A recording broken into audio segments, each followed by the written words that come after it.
السلام عليكم ورحمة الله وبركاته. مرحبا بكم. салом ва раҳмати Аллоҳ бар шумо бод. Хуш омадед ба мавсими чоруми барномаи нигоҳи стратегӣ ба сирати паёнбар саллаллоҳу алайҳи ва саллам. дар ин мавсим мо зеботарин давраи зиндагии паёнбар саллаллоҳу алайҳи ва салламро аз нигоҳи стратегия ва сиёсат баррасӣ мекунем. ин давра аз ғалаба дар ҷанги хандақ оғоз мешавад ва бо сулҳи ҳудайбия анҷом меёбад, ки дар натиҷа ба фатҳи Макка оварда расонид. аз ҳамаи давраҳои зиндагии паёнбар саллаллоҳу алайҳи ва саллам ин давра бо суръаттарин рушд ва тараққӣ ва инчунин равшантарин аз ҷиҳати сиёсат ва стратегия пешрафта мебошад. ҳар миллате ки дорои сиёсати мустақил аст, роҳбарият қувва ва иқтидоре дорад, ки он дар лаҳзаи ба кор бурда мешавад, ки тавозуни қувваҳо дар саҳнаи байналмилалӣ ё минтақавӣ ё маҳаллӣ тағйир меёбад ва ё шикаст мехӯрад.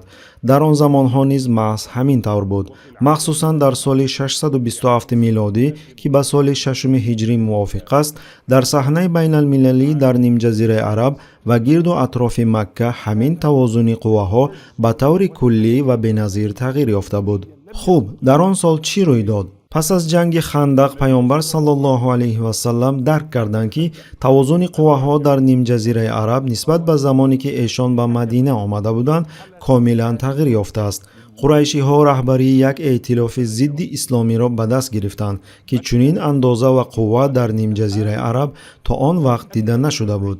ба ин эътилоф ҳама ҳамроҳ шуданд: ғатафон, қабилаҳои хурд, яҳудиёни хайбар бо яҳудиёни Мадина, ҳар касе ки хоҳиш мекард. аммо ин эътилоф ҳеҷ натиҷае надод ва натавонист мусалмононро мағлуб кунад. бинобар ҳамин ба парокандагӣ рӯй овард. пас аз ин паёнбар саллаллоҳу алайҳи ва саллам итминон шуданд, ки аз ин ба баъд ташаббуси корҳо дар минтақа дар дасти эшон аст, на дар дасти душманон.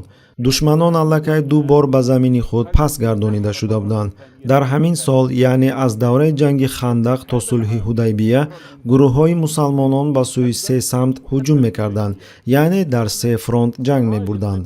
фронти якум Хайбар. паёнбар саллаллоҳу алайҳи ва саллам тавонистанд онро муҳосира кунанд ва ҳамаи роҳҳои тиҷоратиро, ки ба Хайбар мебурд, бубанданд тавассути ҳамла ба деҳот ва маҳалҳое, ки аз онҳо тиҷорат бо Хайбар ва дигар ашёи зарурӣ мерафт. ин маҳалҳо Фадак, Тайма ва Водиулқуро буд. фронти дуюм қабилаи Ғатафон. бо ёрии ҳамлаҳои ногаҳонӣ паёнбар саллаллоҳу алайҳи ва саллам тавонистанд онҳоро ба самти шарқ ба умқи биёбони марказии Арабистон дур ронанд ва имкони ҳамлаи ногаҳонӣ ба Мадинаро аз байн баранд. фронти сеюм ҷанубу ғарб. он на танҳо Маккаро, балки соҳилро низ дар бар мегирифт. чунон ки аз рӯзҳои аввал пас аз ҳиҷрати паёнбар саллаллоҳу алайҳи ва саллам ба Мадина, қабилаҳои араб дар соҳили баҳри Сурх бо эшон иттифоқ бастанд ва ба доираи нуфузи Мадина дохил шуданд. пас аз он роҳи тиҷорати қурайшиҳо дар канори баҳри Сурх баста шуд. аммо вақти қувваҳои эътилофи сегона мусалмононро дар Мадина назди Хандақ муҳосира карданд, дар миёни қабилаҳои соҳилӣ касоне пайдо шуданд, ки мехостанд иттифоқашонро бо Мадина канда кунанд. пас аз ин паёнбар саллаллоҳу алайҳи ва саллам гурӯҳҳои саҳобагони худро барои мутеъ сохтани соҳил фиристоданд. ҳамин тавр пас аз ҷанги Хандақ мусалмонон ба амалҳои ҷангӣ дар се фронт оғоз карданд: дар шимол алайҳи Хайбар, дар шарқ алайҳи Ғатафон ва дар ҷанубу ғарб алайҳи қабилаҳои соҳилӣ ва Макка. бо бардоштани муҳосираи Мадина, қурайшиҳо худ ташаббуси ҷангро ба дасти мусалмонон супурданд. ман аллакай гуфта будам, ки пас аз гирифтани тамоми молу амволи Бани Қурайза, паёнбар саллаллоҳу алайҳи ва саллам онро ба самти шарқ ба назди бодиянишинҳо равона карданд ва бо маблағе, ки аз фурӯши он ба даст омад, аспҳои насаби поки арабӣ харидорӣ намуданд, то ба лашкари исломӣ силоҳи ҳамлавии муҳим, савораи мусаллаҳ фароҳам оваранд. шумораи дастаҳои савора дар байни мусалмонон рӯз то рӯз зиёд мешуд. паёнбар саллаллоҳу алайҳи ва саллам бо тамоми роҳҳо саҳобагони худро ташвиқ мекарданд, ки барои худ асб харидорӣ кунанд. расули худо саллаллоҳу алайҳи ва саллам медонистанд, ки аз ин ба баъд ҳама чиз дигар мешавад ва бояд шитоб кард. эшон медонистанд, ки тавозуни пешинаи қувваҳо дар нимҷазираи араб дигар бар намегардад. қаблан қурайшиҳо бештар буданд, аммо ҳоло на.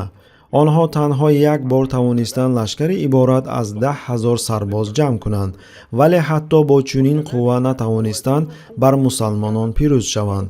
پس در آینده آنها باز هم ناتوانتر خواهند بود، مخصوصاً با در نظر داشته آنکه دیگر از اتفاقچیان پیشینه‌شان محرومند. در گذشته توازن قواها در منطقه به قریشی‌ها امکانیت میداد که تشبث را به دست گیرند و در حالت حمله باشند، اما وقتی آنها بزرگترین لشکر خود را جمع کردند، حمله کردند و شکست خوردند، تشبث به دست مسلمانان گذشت و قریشی‌ها مجبور شدند به دفاع گذارند.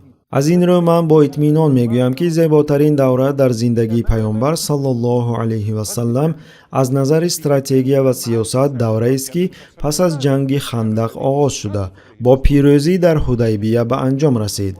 چرا من چنین فکر میکنم؟ زیرا در این دوره پیامبر صلی الله علیه و سلم با نیروی بزرگ به همه رقیبان خود حمله میکردند و هیچ به مقاومت جدی روبرو نمیشدند. البته در گذشته نیز پیامبر صلی الله علیه و سلم تا حدی امکانیت به دشمنان حمله میکردند و تشبث نشان میدادند، اما قریشی ها نیز خاموش نمیایستادند. آنها نیز حمله میکردند و تشبث را به دست میگرفتند، ولی در حدیبیه تشبث، فرمت ملاقات های دیپلماتی و طرز عمل های سیاسی کاملا از جانب پیامبر صلی الله علیه و سلم معین میشد تا آنجا که نتیجه واقعه ها کاملا به منفعت ایشان انجام یافت، حتی اگر برخی در ابتدا فکر میکردند که این طور نیست. از شکست آنها در جنگ خندق تا بستن صلح حدیبیه، قریشی ها احساس میکردند که هرچی بیشتر آنها را به کنج تنگ میرانند که راه خلاصی ندارند. از همین سبب من با اطمینان میگویم که حدیبیه زیباترین ظهور استراتژی سیاست پیامبر صلی الله علیه و سلم بود، تا آن حدی که خداوند متعال در قرآن این صلح را پیروزی آشکار نامیده فرموده است. همانا ما به تو پیروزی آشکار عطا کردیم. اکنون بیایید توازن قواها را در صحنه بین المللی آن زمان بررسی کنیم. در همان سال 627 بزرگی امپریای فارس به پایان می رسید، در حالی که در داخل نیم جزیره عرب رسول خدا صلی الله علیه و سلم با قدم های استوار به سوی صلح حدیبیه می رفتند. امپراتور روم هرقل با بیش از 50,000 سرباز به امپریای فارس ضربه پس ضربه می زد تا به نینوا واقع در نزدیکی موصل امروزه رسید. در نزد نینوا جنگ حل کننده به وقوع پیوست که در آن رومیان پیروز شدند. شکست در این جنگ برای امپریای فارس عاقبت‌های فاجعه بار داشت، تا جایی که تاریخ 12 دکبر سال 627 را میتوان آغاز فروپاشی تدریجی آن دانست. بنابراین در این سالها نه تنها نیم جزیره عرب بلکه تمام جهان تغییر می‌یافت. توازن قواها در سراسر جهان دیگر شد، زیرا مبارزه بین فارسی ها و رومیان که 10 ساله ها و قبلا 100 ساله ها ادامه داشت نهایت به انجام رسید. سال 627 آخرین سال بزرگی امپریای فارس بود. روم پیروز گردید، اما تا حد آخر ضعیف و خسته. سالهای دراز روم با تمام قواهای خود بر ضد فارس جنگیده بود و این پیروزی را با قیمتی عظیم به دست آورد. در سال 627 توازن قواها در سراسر جهان کلاً دیگر شد که البته با تغییر توازن قواها در منطقه ها و محل ها نیز تأثیر گذاشت، از جمله در مناسبت های بین مکه و مدینه. پیامبر صلی الله علیه و سلم خوب می‌دانستند که در جهان چی می‌گذرد و این تغییرات به منطقه عرب چگونه تأثیر می‌رساند. از این رو تشبث را به دست گرفته چنین استراتژی سیاسی را طرح‌ریزی نمودند که باید به بستن صلح بین مکه و مدینه می‌برد. این صلح باید به مدینه امکان میداد که نهایت همچون یک دولت مستحکم گردد تا بعداً با اصولهای سیاسی نه تنها بر عربها بلکه بر تمام جهان، یعنی بر حاکمان قدرت‌های بزرگ آن زمان تأثیر رساند. پس در این موسم ما محض همین دوره بهترین زندگی پیامبر صلی الله علیه و سلم را بررسی میکنیم. من شخصا سالهای زیاد است که سیرت پیامبر صلی الله علیه و سلم را میآموزم و مشاهده کردم که این دوره از همه دوره‌های دیگر پر از نازکترین و روشنترین سیاست ایشان می باشد. هنگام مطالعه این مرحله دل من بیشتر از هر وقت شاد می گردد، زیرا پس از پیروزی در جنگ خندق تشبث در نیم جزیره عرب پوره به دست رسول خدا صلی الله علیه و سلم گذشت و ایشان آن را در عملهای درخشان سیاسی تطبیق کردند که ما از آنها قیمتترین درس‌ها و قاعده‌های سیاسی را می‌آموزیم. با آموزش این قاعده‌ها مسلمانان می‌توانند راه درست رشد را پیش گیرند و بهترین مناسبت‌های بین المللی، منطقوی و محلی را با دیگران بنیاد نمایند. тухми давлатдорӣ ки паёнбар саллаллоҳу алайҳи васаллам ҳангоми ҳиҷрат ба Мадинаи Мунаввара кошта буданд, аз рӯзҳои аввалини ҳамлаҳои Сайфулбаҳр сабзидан оғоз кард ва акнун пас аз ҷанги Хандақ ниҳоят самараҳои пурбаракате дод ки қодир аст ба ҳамаи мусалмонон манфиат диҳад. акнун ба Макка бармегардем. Қурайшиҳо пас аз ҷанги Хандақ дар чӣ ҳолат баргаштанд? онҳо бо ноумедӣ аз нокомӣ ва бо яъсу ҳирс аз он ки дигар тавоноии тасарруфи Мадинаро надоранд баргаштанд. раҳбари ин шикаст Абу Суфьён буд. чаро? зеро маҳз ӯ ташаббус кард ки дар шаби сарду боронӣ муҳосираро бардорад. ҳамин ки Абу Суфьён бо лашкараш ба Макка баргашт, ҷавонони нуфузманди шаҳр Сафвон ибни Умайя, Икрима ибни Абу Ҷаҳл ва Суҳайл ибни Амр бо ҳадафи сарнагун кардани Абу Суфьён маъракаи пурқуввати сиёсиро оғоз карданд. онҳо қаблан низ ӯро ба ақибмонӣ дар амал, ба тарсу нотавонӣ ва ба беқарорӣ муттаҳам мекарданд, зеро ӯ тоҷир буд, на фармондеҳи ҷанг. аммо пас аз нокомии муҳосираи Мадина, онҳо дар Доруннадво ҷонибдорони зиёде пайдо карданд. ман мутмаинам ки пас аз ҷанги Хандақ дар Макка як инқилоби сиёсӣ рух дод ки дар натиҷаи он Абу Суфьён аз раҳбарӣ дар шаҳр маҳрум шуд ва аз қабули қарорҳо дар Доруннадво канор гузошта шуд.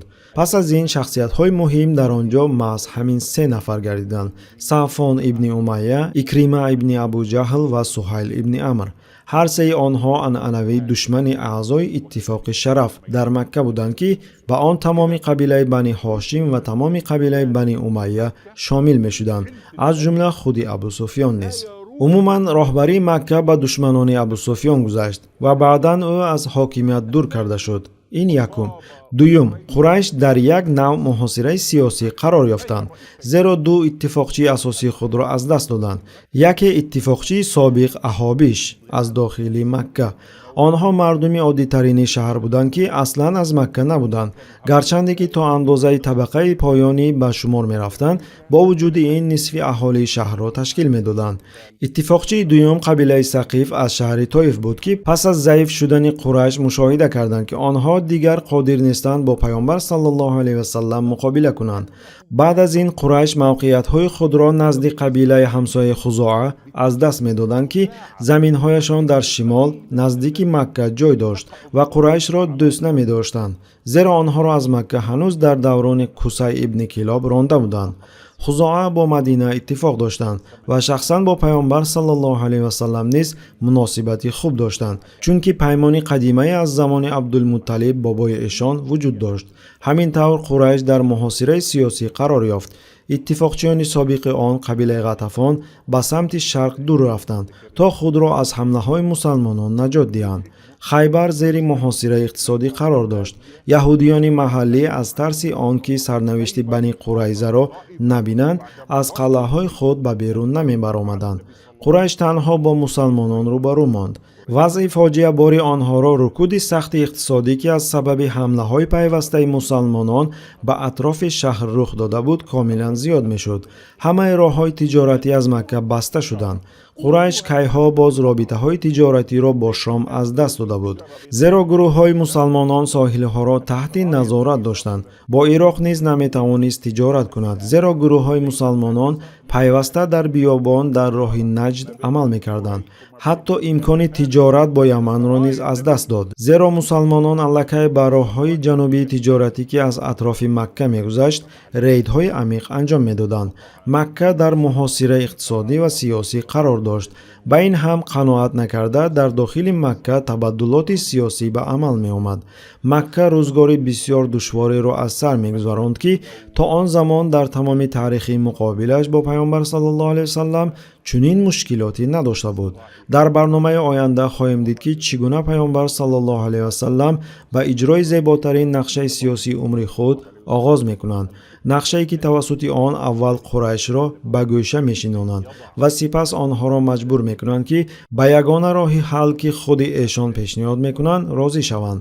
ин қиссаи зебо дар таърих бо номи сулҳи Ҳудайбия маъруф аст. القصة الجميلة التي سنرويها لكم فيما يتعلق بصلح الحديبية. السلام عليكم ورحمة الله. тамошобинони гиромӣ, агар хоҳед ки наворҳои мо зуд бароянд, пас зер кардани тугмачаи лайкро фаромӯш накунед. Албатта ба шабакаи мо обуна шавед ва наворҳои моро ба дигарон расонед, зеро расонанда мисли амалкунанда соҳиби мукофот мегардад.